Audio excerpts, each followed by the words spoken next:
Good morning, Computer Science 7. I hope everyone had a wonderful spring break and a happy Easter. So today we're going to work on finishing part 2 of our underwater animation and saving it to your Computer Science 7 folder. Of course, you'll need to complete the other Scratch projects that we've done before you do this, but I do want to give you some pointers so when you come to your underwater animation, when you're on part 2, you know how to do it. You can always refer back to this video. So once you finish the second part of your underwater animation, you'll be saving it to your Computer Science 7 folder so I can take a look at your actual project. You're not sharing the link with me, and up until now you've been taking a screenshot and submitting that via Schoology so I can kind of take a look at your code and see where you are. But in the end, you'll need to save your actual project to your folder so I can take a look at it. So the first thing, as usual, you're going to go to freetypinggame.net. Today we're completing typing test number 28. Don't forget to record your score in your typing test document under week 27. So your typing test document should look something like this. You have week 27. This week we have class on Tuesday and Thursday, April 13th and 15th, and we're working on test number 28. Make sure you put a score here next to Tuesday. Also, as a reminder, our marking period 3 ends this Wednesday. So it's important that if you have any missing classwork that you make those up. So take a look at your review, your grade sheet, look it over, and anywhere where you have classwork that has a 0, you can't make up participation, but you can make up classwork. Make sure you make that up before Wednesday, and you should probably let me know that you've done that. If you're submitting in Schoology, that's fine. If you're doing something in BrainPop, though, I won't know that you've made that up if I've already given you a grade. So make sure you just shoot me an email and let me know that you've made that work up if you do. Okay, so I just scooted over to Schoology here.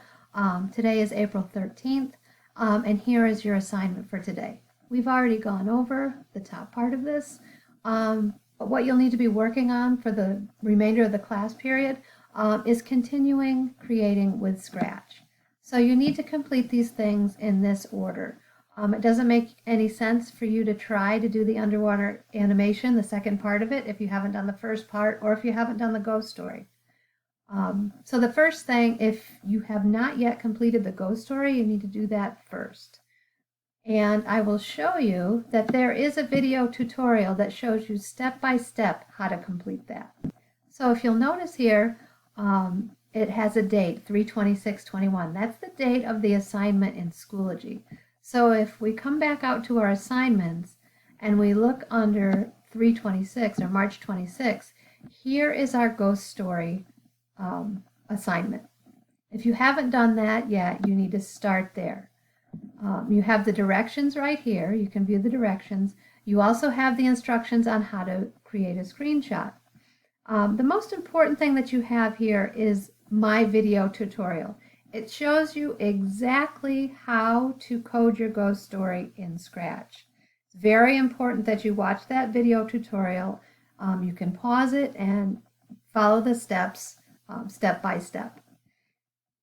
In the video, it does say, I think it says to share your ghost story, but we're not able to share them right now. So I want you, instead of sharing, I want you to submit a screenshot. And you do have the instructions how to do that. So you're going to take a screenshot, you're going to paste it in a Word document, and that's what you're going to submit if you have not yet done your ghost story. If you've done your ghost story, then it's time to move on to the next step. All right, so after you've done your ghost story, you move on to step 2. Complete your underwater animation. If you haven't done that yet, go back out into Schoology, go to the assignment with the date of March 29th, and complete that project. It's really important that you do that first before moving on to step 3 because you're just going to add on to that project for part 2 of it.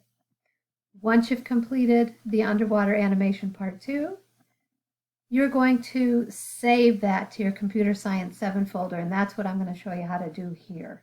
So for those of you who have finished all of these steps, 1 through 3, the next step is to save your animation to your Computer Science 7 folder.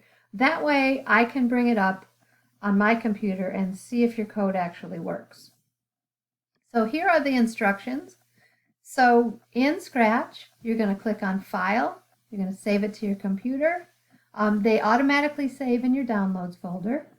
You're going to find it, and then you're going to move it to your Shared Computer Science 7 folder, and I'll demonstrate what that looks like. So here is my completed underwater animation part 2.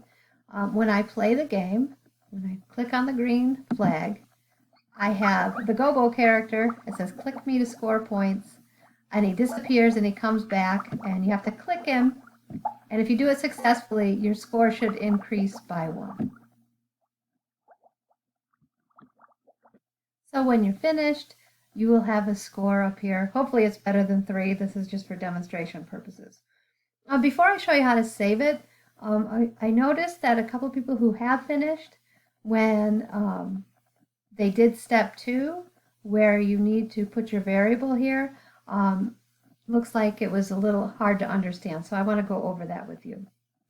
So you can see here, step 2 of your underwater animation 2 directions says add script to the Gobo sprite that resets the score. And you can find the score under variables in the orange coding blocks, and I'll demonstrate that in just a second. It needs to reset your score to 0 every time the green flag is clicked. That way, every time you start the game over, your score resets to 0. And then it says also in variables, put a check in the box next to score to make it visible in your backdrop. So you can see here in my code, I have set score to 0. And that's every time the green flag is clicked. So when it says to go to the variables blocks, right here in the dark orange, if you click on that, it's a shortcut. Now yours will say, so the first time you go to set your variable, it's going to say set, and instead of saying score here, it's going to say my variable, and then it does say to 0. So you'll need to make a variable, and you'll be naming the variable score, and then hitting OK. Also, to make this score visible, you need to make sure that this check mark is checked right here next to where it says score. So when you're finished, you'll have a fish sprite, maybe some rocks, a crab, a sprite that you drew, a fish that you drew, the Gobo sprite, something else that you drew in your animation, and then you're going to save it to your Computer Science 7 folder. So how do we do that? We hit the file right up here, and we're going to save to your computer. Now it will automatically save to your downloads. You don't have a choice on where it saves. So then you will need to go to where it says downloads, and hopefully what you've just downloaded will be right at the top. And if you have your OneDrive right here, yours might be shrunken. If you expand that list by clicking on that little arrow, you can just move this, you can drag it into your Computer Science 7 folder. And then once you do that, once you drag it into your Computer Science 7 folder, since that's shared with me, I can take a look at that and give you your final grade, or give you some pointers if you need to make some adjustments. Okay, so to recap, marking period 3 ends on Wednesday, so it's important that you go over your grade sheet and you make sure you make up any missing classwork assignments. Remember to do your typing test. We're on number 28, and then continue creating with Scratch. If you're not up to Underwater Animation Part 2, it's really important to do these other projects first. Start with the ghost story, then do the first part of the underwater animation, then the second part, and then save it to your Computer Science 7 folder as I've just demonstrated in this video. Remember, if you have any questions, you can always email me and I'll get back to you just as soon as I can. I hope you have a wonderful day.